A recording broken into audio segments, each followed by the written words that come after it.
देखो, सूरदास जी ने दशरथ जी की और कौशल्या और उनकी बात बताई थी विभीषण जी की।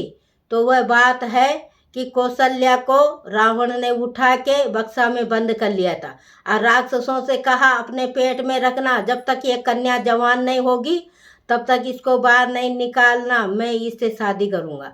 तो राक्षसों ने पेट में बक्सा रख लिया और एक दिन समुद्र का किनारा है, लंका समुद्र के बीच है, तो जाके वहाँ खेलने लगे बालू बालू रेत में। तो कहा भैया ये बक्सा मेरे पेट में गड़ रहा है, इसको उतार दे। तो बक्सा बाहर निकाल के और खेलते खेलते दूर चले गए। दशरथ जी लड़ाई लड़के आ रहे थे।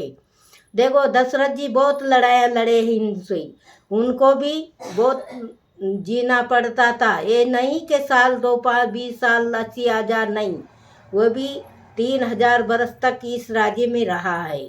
राजा दशरथ जी भी 3 हजार बरस तक। तब उनके पुत्र हुआ था। तो वह कहने लगे कि अरे ये बक्सा कैसे कुड़कुड़ कर रहे हैं, जब समुद्र खारा नहीं था, मीठा था। समुद्र कब खारा हुआ? जब पार्वती जी जल भरने गई तो समुद्र ने कहा अरे भोले बाबा तो भभूति रमाते हैं और क्या जानते हैं वो गृहस्थी को, तुम हमारे समुद्र में रहो, तुम्हें झांकी दिखा लाऊं, रतन जड़ा लाऊं, दिखा लाऊं झांकी समुद्र की, पानी अंदर कैसी रेती, देखो झांकी अंदर की। तो देखो, पार्वती जी ने क्रोध आया तो भोले बाबा से जाके कहा अरे समुद्र ऐसे बोल रहा था मेरे से। तो महादेव का गुस्सा आया कि तेरा मीठा नीर है इसलिए क्यों महादेव ने खारा कर दिया। उसके पहले दशरथ जी मीठा पानी था तो पानी पीने गए, तो बक्सा देखा तो उसमें कौशल्या जवान हो चुकी थी। तो कौशल्या और दशरथ जी हंसे हंसे, दोनों के नैनों से नैन मिले तो उन दोनों के नैनों में से कमल का फूल उत्पन्न हुआ। वह बक्सा में गिरा और उसका पुत्र बन गया। तो वह विभीषण जी थे। तो विभीषण जी राम के ही भाई थे, इसलिए ही तो राक्षस क्यों भेद बताएंगे। राम जी का भाई था विभीषण, इसलिए उसने पूरा अपने भाई को भेद बताया भैया ऐसी ऐसी बात है। और रावण को मारने के लिए ही भगवान ने ये रचना की कि अपन को मनुष्य जन्म में रहना है, भगवान रूप में नहीं रहना। तो इसलिए अपन को भेद का विचार चाहिए, तो अपने भाई होना जरूरी है लंका में।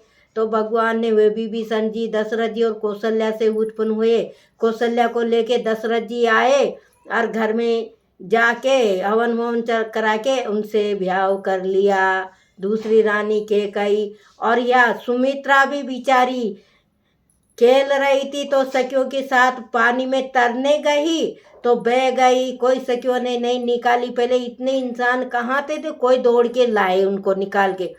तो वे भैया बेटी बेटी दशरथ जी के सरयू नदी में आ गई।